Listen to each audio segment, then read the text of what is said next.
The airport cafe fell silent the moment the tray slipped from the old man's hands. Coffee exploded across the marble floor. A ceramic mug shattered beside a woman's designer heels, pieces scattering beneath tables as conversations snapped apart mid-sentence. The sharp sound cut through the terminal noise, boarding announcements, rolling suitcases, distant jet engines, and for one brief second, every eye in the cafe landed on the same person. Not with sympathy. With judgment. A businessman near the window immediately lifted his expensive briefcase away from the spill. "Unbelievable," he muttered. A teenager sitting nearby smirked, raised his phone, and quietly started recording. Someone whispered loud enough to be heard. "Why do they even let people like that in here?" At the center of it all stood an old man, completely frozen. His hands trembled violently. His oversized gray coat hung awkwardly from his thin shoulders, stained at the cuffs and faded by years of wear. His beard looked uneven and tired. His shoes were cracked badly enough that rainwater had probably soaked through them earlier that morning. For a moment, he didn't even look human to the people around him. He looked like inconvenience. "I'm sorry," he whispered immediately. His voice shook almost as much as his hands. "I'm so sorry. I'll clean it up." Nobody moved. The cafe filled with that cold silence people create once they've already decided someone's value. A little boy tugged at his mother's sleeve. "Mom, is he homeless?" The mother quietly pulled him closer without answering. Near the counter, an airport security guard sighed heavily and started walking toward the old man with the exhausted expression of someone already preparing for trouble. Then came the whispers. "He probably wants money. Someone should escort him out. He's making everyone uncomfortable." The old man slowly bent down to pick up the broken ceramic pieces with trembling fingers. And somehow that made the scene even harder to watch. Because there's something deeply painful about seeing someone desperately trying to protect their dignity while the world strips it away. Then, a chair scraped against the floor. The sound echoed louder than it should have. From the far corner of the cafe, a young waitress stepped forward. Her name tag read, Lena. Unlike everyone else, she didn't hesitate. She grabbed a towel, crouched beside the old man, and gently moved his shaking hands away from the broken glass. "You're going to cut yourself," she said softly. The old man looked at her with visible confusion, almost like kindness had surprised him. "It's all right," she continued gently. "Accidents happen." The security guard stopped beside them. "You know this guy?" he asked cautiously. Lena shook her head once. "No," she replied. "But he looks like he's had a hard day." A few nearby customers exchanged amused looks. One businessman chuckled quietly into his coffee. "Big mistake," he muttered. Lena ignored him completely.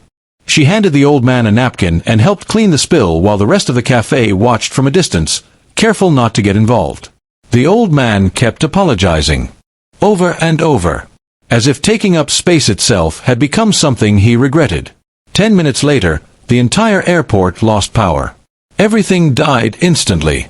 The cafe lights vanished. Departure screens went black. The espresso machines hissed into silence. Darkness swallowed the terminal. For one strange second, the entire world seemed suspended. Then chaos arrived all at once. People grabbed their phones. Voices rose across the cafe. Someone started yelling about cancelled flights. Another cursed airport management. Emergency backup lights flickered weakly overhead, casting pale shadows across frightened faces. And then, a scream tore through the noise. Sharp. Panicked. Desperate. "My daughter!"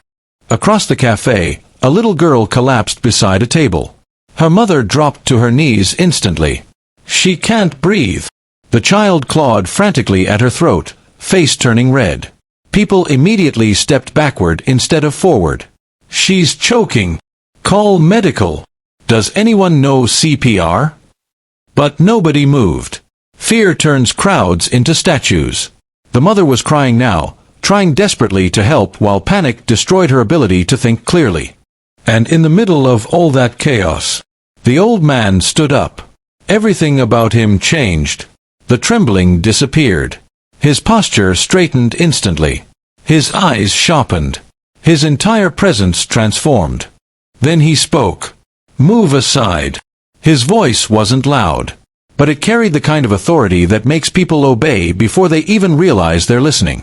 The crowd parted immediately. The old man dropped beside the little girl and assessed the situation with terrifying speed. 2 fingers checked her airway. 1 hand stabilized her shoulders. His breathing stayed perfectly calm. Precise movements. Controlled actions. No hesitation.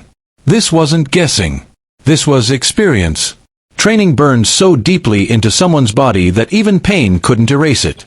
The café watched in absolute silence. 10 seconds. 15. 20. Then suddenly, the little girl coughed violently. A piece of candy flew from her throat and bounced across the floor. The child inhaled sharply and burst into tears. Her mother collapsed against her daughter, crying uncontrollably in relief.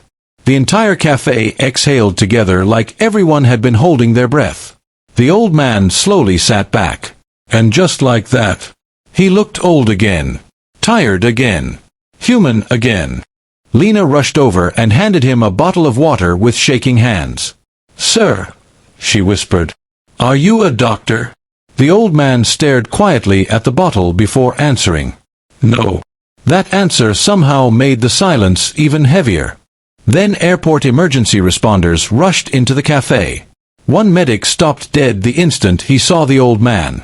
His eyes widened in disbelief. "Captain Warren." The old man closed his eyes briefly, almost painfully. Like recognition was the last thing he wanted. The medic straightened immediately. "Oh my God," he breathed. "It's really you." People looked around in confusion. The businessman near the window frowned.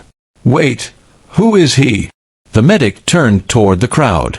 This man trained emergency rescue teams across 3 states. The café went completely silent. Real silence this time. Nobody touched their phones anymore.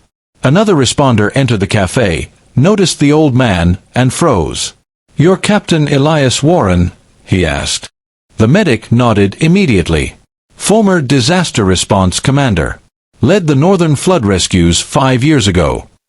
Now the atmosphere changed completely. The disgust people wore earlier transformed into admiration so quickly it almost felt ugly. Because respect had arrived only after status did. "He saved dozens of lives," the medic continued. "Half our emergency response protocols came from him." Captain Warren interrupted quietly. "That was a long time ago." But something in his voice didn't sound humble. It sounded broken. Lena noticed something nobody else did. Even now, while everyone stared at him differently, his hands still shook slightly. Not from age. From grief. She remembered what he had ordered earlier. Hot water. Nothing else. No food. And when he opened his wallet before dropping the tray, there'd only been a few worn bills inside. No medals. No signs of greatness. No evidence of the heroic image people were suddenly building around him. Just loneliness. "You traveling somewhere?" she asked gently. Captain Warren looked toward the rain-covered airport windows. "Not really." "Then why are you here?" For a moment, he didn't answer. The airport lights flickered back on. Machines rebooted. Announcements resumed. Life restarted like nothing had happened. But nobody inside the café felt the same anymore. Finally, Captain Warren spoke quietly. "My wife loved airports." Lena stayed silent. She used to say airports were the only places in the world where hope and heartbreak existed together. His eyes remained fixed on the runway lights outside. She loved watching reunions. Families running into each other's arms. People crying at gates. A faint smile touched his face for a second, then disappeared. She passed away 8 months ago. The café noise suddenly felt very far away. "I come here sometimes because," he swallowed carefully, "because I still don't know how to exist somewhere she no longer does." That hit harder than the rescue. Harder than the reveal. Because suddenly Captain Warren wasn't a hidden hero. He was something far more human. A grieving man carrying invisible pain while strangers judged the visible parts. The businessman who mocked him earlier quietly lowered his eyes. The teenager deleted his recording without posting it. Nearby, an exhausted mother thanked the janitor cleaning spilled coffee. Small moments. Tiny changes. But real ones. Then the little girl Captain Warren saved walked toward him holding a wrapped chocolate cookie. "You can have mine," she said shyly. For the first time all morning. He smiled. A real smile. Small. Fragile. Almost heartbreaking to look at. And somehow that smile made several people glance away in shame. Because kindness from powerful people feels inspiring. But kindness from someone the world just humiliated? That forces people to confront themselves. An hour later, boarding resumed across the terminal. Passengers returned to their routines. Suitcases rolled across polished floors. Flights prepared for departure. Captain Warren stood near gate 14 holding a fresh cup of coffee Lena had made for him. "On the house," she smiled. He nodded gratefully. Then she noticed something strange. His ticket had no destination. Just a blank standby pass. "You still haven't decided where you're going?" she asked softly. Captain Warren looked around the airport one final time. At strangers helping strangers. At people speaking softer than before. At a café where humanity had revealed both its cruelty and compassion within the same hour. Then he smiled faintly. "Maybe," he said quietly. "I just needed proof that kindness still exists before deciding where to go next."